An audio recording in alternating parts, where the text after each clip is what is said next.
अस्सलाम वालेकुम guys, this is Qasim. आज की वीडियो में हम बात करेंगे कि अगर आप अपने वर्डप्रेस के बैकएंड पे ऑर्डर टेबल के अंदर एक कस्टम कॉलम ऐड करना चाहते हो और उस कस्टम कॉलम को आप फिल्टर भी करना चाह रहे हो कस्टम फिल्टर के थ्रू, तो वो आप कैसे अचीव करेंगे। यहाँ पे मैंने एक कस्टम कॉलम ऐड किया हुआ है, ये आप देख सकते हो। यहाँ पे देखें, ऑर्डर टाइप एक कस्टम कॉलम है। बाय डिफ़ॉल्ट जो है ये 3 कॉलम है और एक ये कॉलम है, ठीक है। यहाँ पे मैंने एक कस्टम कॉलम ये ऐड किया है और उस कस्टम कॉलम के अंदर आप देखोगे कि ये कैटेगरीज शो हो रही हैं जो कि ऑर्डर से बिलोंग करती हैं। जो भी कस्टमर ने ऑर्डर किया है जिस प्रोडक्ट को, उस प्रोडक्ट की ये कैटेगरीज हैं। अगर ऑर्डर जो है इन कैटेगरीज की प्रोडक्ट के थ्रू आता है तो इसका मतलब है ऑर्डर टाइप 3, ताकि बाद में हम इसको प्रिंट कर सकें, ठीक है। तो यहाँ पे आप देखोगे सेकंड ऑर्डर में ये कैटेगरीज हैं, तो ये कैटेगरीज बिलोंग कर रही हैं ऑर्डर टाइप 3 को। उसके बाद ये कैटेगरीज जो हैं ये ऑर्डर टाइप 1 को बिलोंग करें। तो इसका मतलब है इस कॉलम की जो वैल्यू होगी वो ये है, order type 3, order type 3, order type 1 and order type 2। अब यहाँ पे आप देखोगे कि वैल्यूज़ आपने गेट कर ली, कॉलम भी ऐड कर लिया। अब ऑर्डर लिस्ट को आपने कैसे फ़िल्टर करना है, उसके लिए सेकंड स्टेप पे मैंने कस्टम फ़िल्टर ऐड किया है। यहाँ पे ये बाय डिफ़ॉल्ट ऐड नहीं होता, इसको हमने कोड के थ्रू ऐड किया है। वो मैं आपको बताऊंगा कि आप ये कैसे दोनों स्टेप कर सकते हो। तो यहाँ पे अगर मैं ऑर्डर टाइप 1 को सिलेक्ट करके फ़िल्टर पे क्लिक करता हूँ तो आप देखोगे कि जितने भी ऑर्डर्स हैं ऑर्डर टाइप 1 से रिलेटेड वो सारे आपको यहाँ पे नज़र आएंगे। इसी तरह ऑर्डर टाइप 2 पे मैं क्लिक करूँगा तो आपको जो जितने भी ऑर्डर्स टाइप 2 हैं वो आपको यहाँ पे शो होंगे, ठीक है।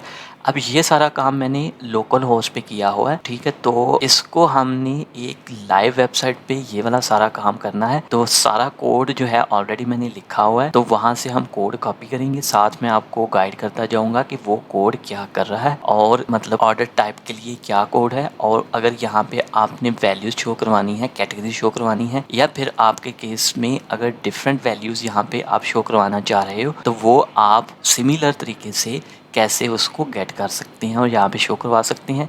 और सेकंड स्टेप में मैं आपको बताऊंगा कि फ़िल्टर को आप कैसे ऐड करोगे और कैसे इसको वैल्यूज़ को फ़िल्टर करोगे। तो लेट्स गेट स्टार्टेड। ऑलराइट, सो ये हमारी लाइव वेबसाइट है, ठीक है। यहाँ पे हमने वूकॉमर्स के अंदर जाना है, वूकॉमर्स ऑर्डर पेज के अंदर जाना है। यहाँ पे आप देखोगे करंटली हमारे पास ऑर्डर टाइप का कोई भी कॉलम नहीं होगा। ये देखिए आप, ऑर्डर का एक कॉलम होता है बाय डिफ़ॉल्ट, उसके बाद डेट का कॉलम है और इसके बाद स्टेटस, फिर बारकोड और फिर टोटल, राइट। तो यहाँ पे हमने स्टेटस के बाद यहाँ पे ऑर्डर टाइप का कॉलम ऐड करना है और यहाँ पे एक हमने कस्टम फ़िल्टर भी ऐड करना है, ठीक है। तो सबसे पहले क्या करना है, हमने अपनी इस वेबसाइट की FTP जो है वो कनेक्ट कर ली है, ठीक है। और अपीयरेंस के अंदर जाके हमने थीम के अंदर जाके चेक किया कि हमारा एक्टिव थीम क्या था। अब यहाँ पे फाइलज़िला के अंदर ये हमारा फाइल मैनेजर है जिसको हमने फाइलज़िला सॉफ्ट के थ्रू एक्सेस किया हुआ है। तो यहाँ पे मैं थीम डायरेक्टरी में गया, यहाँ पे मेरा थीम जो है एलिमेंटर चाइल्ड है। ये function.php की फ़ाइल है, इसके अंदर हम सारा काम करेंगे, ठीक है। इसको मैंने डाउनलोड कर लिया। यहाँ पे मैंने अपने सिस्टम पे एक फ़ोल्डर बनाया इसी नाम से, वेबसाइट के नाम से। फिर उसके अंदर बैकअप का एक फ़ोल्डर बनाया ताकि हमारे पास इस फाइल का बैकअप भी हो। तो इसको हम जो है ओपन कर लेते हैं, ये वाली फ़ाइल को ओपन नोटपैड, राइट। सो बिल्कुल एंड पे जाएंगे हम, ठीक है। यहाँ पे हम अपना कस्टम कोड लिखेंगे। ये कमेंट्स में हमें पता चलेगा कि ये हमारा कोड यहाँ से स्टार्ट हो रहा है, ठीक है। सबसे पहले हमने कॉलम ऐड करना है ऑर्डर टाइप का, ठीक है। उसके लिए जो हम कोड यूज़ करेंगे यहाँ पे प्रोडक्ट टाइप कोड, ये एक हुक है यहाँ पे, इसको हम यूज़ करेंगे और इसको हम यहाँ पे पेस्ट कर देंगे। यहाँ पे मैं आपको बता देता हूँ कि manage edit shop order column, ये एक फ़िल्टर हुक है। इसके थ्रू आप कोई भी कॉलम जो है, नया कॉलम ऑर्डर पेज के, शॉप ऑर्डर पेज पे आप ऐड कर सकते हो, ठीक है। यहाँ पे क्या हो रहा है, एक न्यू कॉलम की अरे हमने ली है, ठीक है। उसके अंदर सारे डिफ़ॉल्ट कॉलम हैं, उनकी वैल्यू हमने स्टोर करवाई है। और यहाँ पे हम चेक कर रहे हैं कि जहाँ पे हमें ऑर्डर स्टेटस का कॉलम मिलेगा उसके नेक्स्ट पे एक नया कॉलम ऐड कर दो ऑर्डर टाइप का, ठीक है। तो वो कॉलम को फाइंड करेगा, उसके नेक्स्ट पे हमारा नया कॉलम ऐड कर देगा। ये कोड करेगा इतना सा काम। अब हम इसको अपलोड करके देखते हैं। यहाँ पे इसको रिफ़्रेश करके हमने क्या करना है, अपलोड कर देना है। फिर हम जाके लाइव वेबसाइट पे चेक करेंगे इसको। तो ठीक है, सक्सेसफुली फ़ाइल जो है हमारी ट्रांसफ़र हो गई है। अब हम जाएंगे वेबसाइट पे, ठीक है। यहाँ पे हमारा कॉलम ऐड होना चाहिए। तो आपने देखा यहाँ पे ये कॉलम ऐड हो गया। यहाँ पे अब वैल्यू हमने शो करवानी है, उसके लिए एक न्यू हुक वो हम यूज़ करेंगे। ऑर्डर का जो वेरिएबल होगा, यानी कि जिसके अंदर ऑब्जेक्ट जिसको कहते हैं, जिसके अंदर ऑर्डर की हर चीज़ पड़ी होती है, प्रोडक्ट्स पड़ी होती हैं और प्रोडक्ट का डाटा पड़ा होता है, बहुत सा, यानी कि ओवरऑल जो भी चीज़ें हम गेट करना चाह रहे हैं उसकी वैल्यू उस कोड के थ्रू, हुक के थ्रू उसके अंदर से गेट करके यहाँ पे उसकी वैल्यू शो करवा देंगे। यहाँ पे मैंने कैटेगरी शो करवानी है, उसी की बेस पे फिर ऑर्डर टाइप 1, ऑर्डर टाइप 2 यहाँ पे शो करवाऊँगा। लेकिन आप जो भी अपनी रिक्वायरमेंट के हिसाब से यहाँ पे शो करवाना चाहते हैं वो आप कोड के अंदर अपना कोड वहाँ पे चेंज करेंगे। तो यहाँ पे जो मैंने अपना कोड यूज़ किया हुआ है, उसके लिए जो मैंने क्या किया है, ये एक फंक्शन बनाया मैंने, और ये हुक का नाम है manage shop order post custom column. इसके अंदर आप उस कॉलम की वैल्यूज़ गेट करेंगे, ठीक है। तो इसके अंदर आप देखोगे, कोड का मैं थोड़ा बता देता हूँ। यहाँ पे ऑर्डर टाइप कॉलम है, उसको हम टारगेट कर रहे हैं। उसके अंदर हमने आना है, यहाँ पे ऑर्डर का ऑब्जेक्ट हमने गेट कर लिया है, और उस ऑर्डर के अंदर कितनी आइटम्स हैं, यानी कि कितनी प्रोडक्ट्स कस्टमर ने ऑर्डर की हैं, वो हमने यहाँ पे गेट कर ली हैं इसके अंदर, ठीक है। आइटम्स के अंदर टोटल नंबर ऑफ़ आइटम। अब उस आइटम्स के अंदर से हमने कैटेगरीज़ गेट की हैं, ठीक है। कैटेगरीज़ के बाद फिर जो है यहाँ पे हमने चेक कंडीशंस लगाई हैं कि अगर ये वाली कैटेगरीज़ हों तो उसको हमने क्या करना है, ऑर्डर टाइप 1 देना है, और साथ ही उसको मेटा डाटा के अंदर सेव कर लेना है, ठीक है, उस कैटेगरी को, ठीक है, ऑर्डर टाइप को। उसके बाद फिर सेकंड कंडीशन है, अगर ये वाली कैटेगरीज़ हों तो उनको ऑर्डर टाइप 2 दे दो, उसको फिर सेव कर दो मेटा डाटा के अंदर। इसी तरह पोस्ट ऑर्डर टाइप 3 जो है वो सेव हो जाएगी, ठीक है। तो ये कोड आपको समझ आ गया। इसी कोड के अंदर आप जो है इस सारे कोड को ख़त्म करके सिर्फ अपना कोड जो रिक्वायर्ड आपकी रिक्वायरमेंट है उसके हिसाब से कोड डाल के अपनी कॉलम की वैल्यू गेट कर सकते हो, ठीक है। अब इसको मैं फंक्शन डॉट PHP में लाइव वेबसाइट की फंक्शन डॉट PHP के यहाँ पे इसके नीचे ऐड कर दूँगा, ठीक है। तो यहाँ पे इसके थ्रू जो भी कैटेगरीज़ हैं वो शो होंगी, और उसके नीचे लाइन आएगी, लाइन के नीचे कैटेगरीज़ का ऑर्डर टाइप जो है वो हमें पता चलेगा, ठीक है। तो इसको हमने सेव कर लिया। तो इसको मैं अब फाइलज़िला पे जाऊँगा और यहाँ पे मैं रिफ़्रेश करके फ़ाइल को अपलोड कर दूँगा अपनी वेबसाइट पे, ठीक है। ओके, अभी हम चेक करेंगे जाके ऑर्डर टाइप। अब हर ऑर्डर की कैटेगरीज़ और ऑर्डर टाइप यहाँ पे हमें शो होना चाहिए। मैं इसको रिफ़्रेश कर रहा हूँ। ऑलराइट, तो यहाँ पे आप देखेंगे कि ये ऑर्डर जो है इसकी कैटेगरीज़ हैं ये वाली, और हमारे क्राइटेरिया के मुताबिक इस कैटेगरीज से रिलेटेड जो भी ऑर्डर होगा वो ऑर्डर टाइप 1 में आएगा, ठीक है।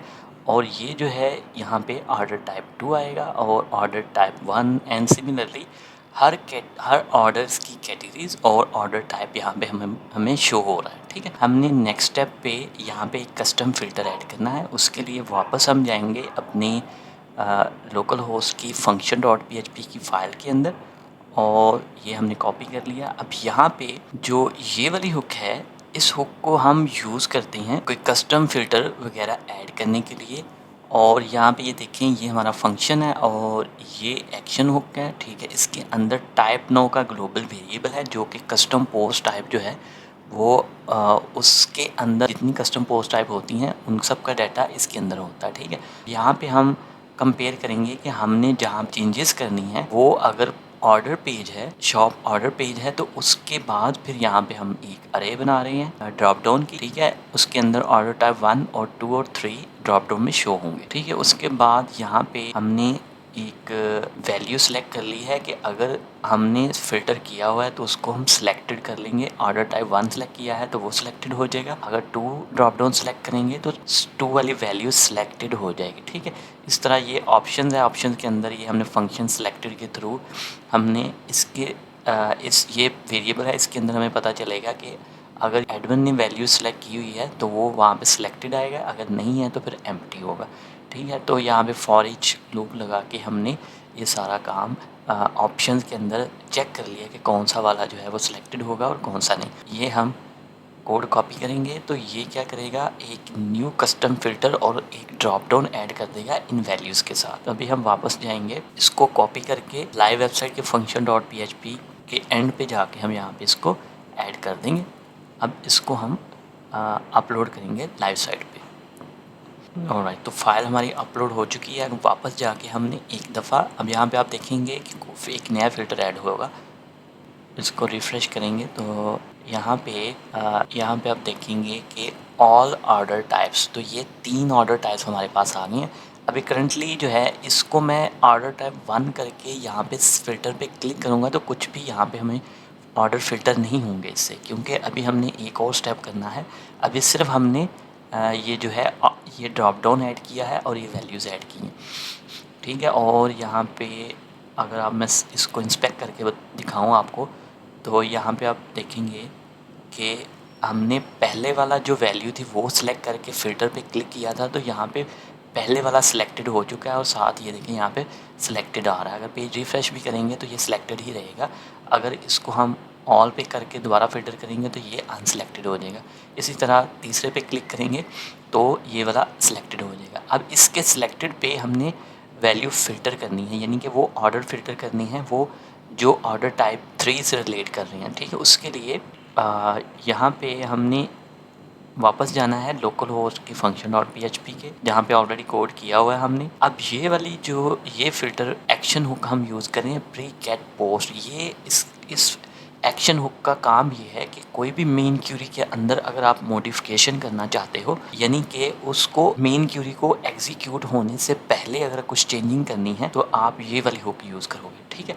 इस हुक के अंदर हम इसको बता रहे हैं कि एडिट पेज हो और शॉप ऑर्डर का पेज हो, ठीक है। तो और इसकी ऑर्डर टाइप फ़िल्टर सिलेक्टेड हो, ठीक है। उसके बाद फिर अपनी ये कंडीशन चेक करो कि कौन सा ऑर्डर टाइप की वैल्यू सिलेक्टेड है, उसी हिसाब से आप मेटा ऑर्डर, ये हमने ऑलरेडी सेव किया हुआ है, यहाँ पे ये बैकएंड पे सेव है, ठीक है।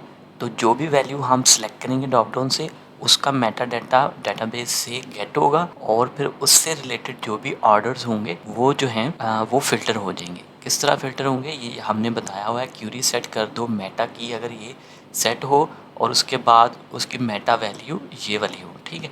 तो इन केसेस पे अगर ये वैल्यू सेलेक्ट होगी तो इससे रिलेटेड ऑर्डर जो हैं वो शो हो जाएंगे और इससे रिलेटेड शो हो जाएंगे अगर ये सिलेक्ट है। अगर ये थर्ड वाला सिलेक्ट है तो थर्ड वाले ऑर्डर जो है वो हमें शो होने चाहिए, ठीक है।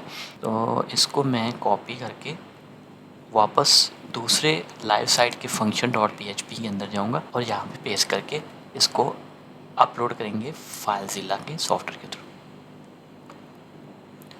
ठीक है। अपलोड हो चुकी है न्यू वाली। अब यहाँ पे हम देखेंगे, मैं दोबारा से ऑर्डर्स का पेज ओपन करता हूँ विदाउट फ़िल्टर सिलेक्शंस, ठीक है। यहाँ पे आप देखोगे order type 1, order type 2, 3। Let's click on order type 1 and click on filter. अब जितने भी ऑर्डर्स हैं ऑर्डर टाइप 1 के अंदर वो सारे लिस्ट डाउन होने चाहिए, ठीक है। अब यहाँ पे आप देखो कि ऑर्डर टाइप 1, ऑर्डर टाइप 1, ये वाली जितनी भी कैटेगरीज़ हैं वो ऑर्डर टाइप 1 की हैं, इसलिए सारे ऑर्डर टाइप 1 से रिलेटेड आपको यहाँ पे शो होंगे, ठीक है। अब टोटल ऑर्डर जितने भी थे वो यहाँ इस पेज पे शो हो गए। अब मैं लेट्स सपोज यहाँ पे क्लिक करता हूँ ऑर्डर टाइप 2 पे, तो ऑर्डर टाइप 2 से रिलेटेड जितने भी ऑर्डर होंगे वो यहाँ पे शो हो जाएंगे। ये देखिए यहाँ पे ऑर्डर टाइप 2, ऑर्डर टाइप 2, तो ये देखिए यहाँ पे ऑर्डर टाइप 3, ऑर्डर टाइप 3। तो ये है, इस तरह जो है आप जो है कोई भी कस्टम कॉलम ऐड कर सकते हो और उसकी वैल्यू कोई भी अपनी रिक्वायरमेंट के हिसाब से सेट करो और इसी हिसाब से आप यहाँ पे फ़िल्टर ऐड करके उसकी मेटा वैल्यू के थ्रू उसके ऑर्डर को फ़िल्टर कर सकते हो, ठीक है। तो I hope this video will help you to add your custom column, custom filter on your shop page. So thank you for watching the video. I'll see you in the next one.